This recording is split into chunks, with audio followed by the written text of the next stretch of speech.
কল্পনা করুন আপনি আপনার মাকে প্রচন্ড ভালোবাসেন, অথচ সেই মায়েরই কিছু কথায়, কিছু আচরণে, কিছু ব্যবহারে আপনি মানসিকভাবে ভেঙে চুরমার হয়ে যাচ্ছেন। আপনি প্রেম করেন তাই আপনি খারাপ, আপনি একটু দেরি করে বাড়িতে ঢুকলে আপনি নোংরা। এই ব্যাপারগুলোই একটা মেয়েকে কিন্তু ভেতরে ভেতরে শেষ করে দেয়। তো সেই রকমই 23 বছর বয়সী একটা মেয়ে কনফেশন লিখছে,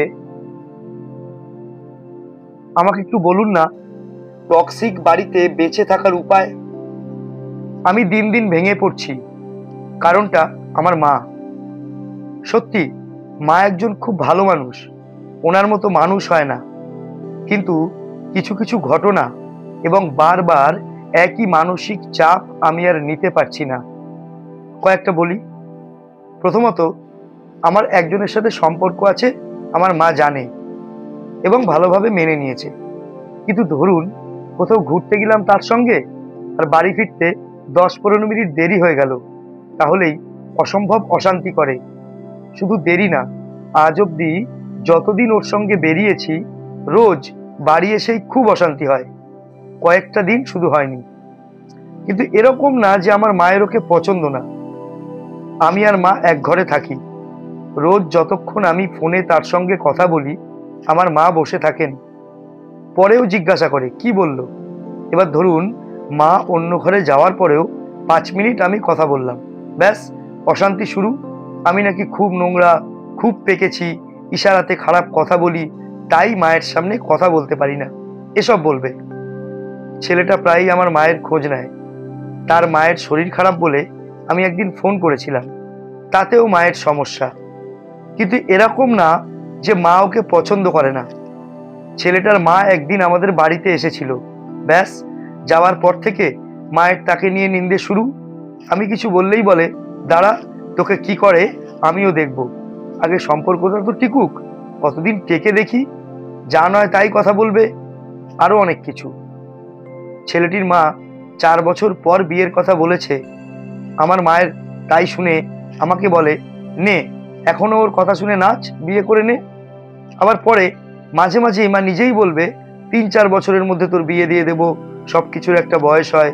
ইভেন বলবে যে আমি কি প্রেম করতে যাব নাকি তোর বয়ফ্রেন্ডের সঙ্গে। এত খারাপ কথা বলার পরও যখন আমি কিছু বলবো তখনই নাকি আমি খারাপ, আমি চাই যে আমার মা মরে যাক। মা বলতে শুরু করবে আমি মাকে মানসিক অত্যাচার করছি, কান্নাকাটি করবে। আসলে আমি মানসিকভাবে খুব দুর্বল, আমাকে একটু ভালোবেসে ডাকলেই আমি সব ভুলে যাই। কি করে শান্তি পাবো একটু? অন্য ঘরে গিয়ে থাকার চেষ্টা করেছিলাম, প্রচন্ড অশান্তি, তাই বন্ধ করে দিয়েছি বাধ্য হয়ে। আমি খুব ভালোবাসি মাকে, কিন্তু আমিও আর পারছি না। হয়তো এই সম্পর্কটা থেকে বেরিয়ে এলে সব মিটে যাবে, কিন্তু আমি খুব ভালোবাসি তাকে। ভগবানের কাছে শুধু একটাই প্রার্থনা করি, ও যেন আমাকে ছেড়ে না যায়। তাহলে আমাকে বাড়িতে যেভাবে কথা শোনানো শুরু করবে আমি বেঁচে থাকতে পারবো না। মাকে কাউন্সিলিং এর কথা বলবেন না, উনি সেসব করবেন না। খারাপ মন্তব্য করবেন না দয়া করে, আমার কথা বলার কেউ নেই, তাই বলে একটু হালকা হতে চেয়েছি। দেখুন মা আর মেয়ের সম্পর্কটা এমন, সেখানে নানা রকমের পজিটিভনেস কাজ করে। কেন? তার একটা কারণ আছে। ধরুন আপনি যে ছেলেটার সাথে প্রেম করেন বা যে ছেলেটিকে ভালোবাসেন, তাকে আপনি 3 বছর, 4 বছর, 5 বছর বা খুব জোর 10 বছর চেনেন।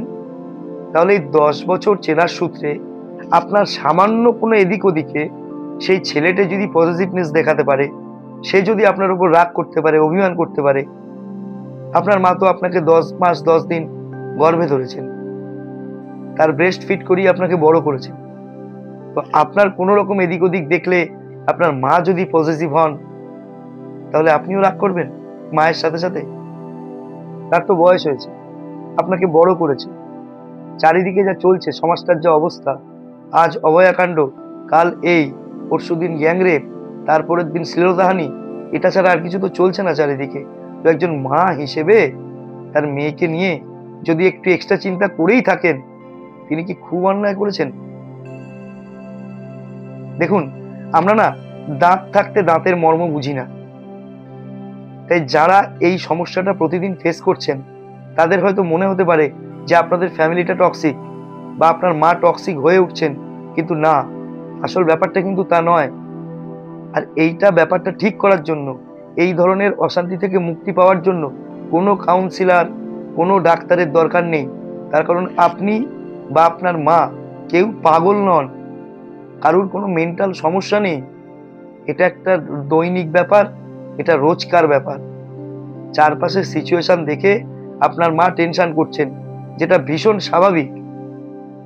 আমি একজন মেয়ের বাবা হিসেবে আমার মেয়ের স্কুলের পুলকার 12টা থেকে দেরি করে 12টা 10-এ যদি হয়, তাহলে আমার ভেতরে প্রচন্ড পরিমাণে একটা টেনশন শুরু হয়।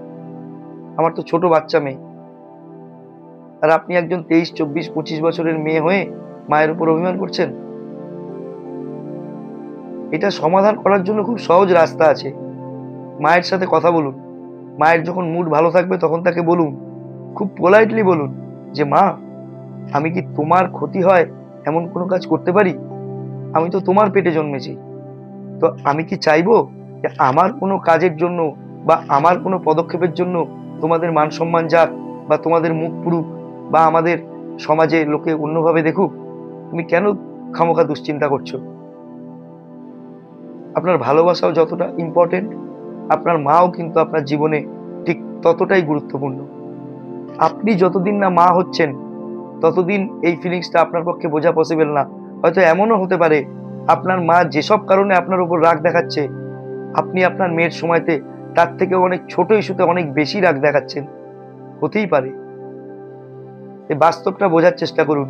আপনার ভালোবাসাটা নিশ্চয়ই গুরুত্বপূর্ণ, কিন্তু মায়ের ভালোবাসাটাকেও আপনি একদমই ইগনোর করতে পারেন না। তাই বন্ধুরা, নিজের প্রেমকে বজায় রাখুন, নিজেকে ঠিক রাখুন, আর ভগবানের কাছে প্রার্থনা করুন আপনার মা যেন হাজার হাজার বছর বাঁচে। আমার ভিডিও যদি ভালো লাগে অবশ্যই লাইক করবেন, বন্ধু বান্ধবদের সাথে শেয়ার করবেন, আর সাবস্ক্রাইব করে আমার পাশে থাকবেন। আবার দেখা হচ্ছে পরের ভিডিওতে নতুন কারো গল্প নিয়ে, নতুন কোনো কনফেশন নিয়ে। ততক্ষণের জন্য গুড বাই।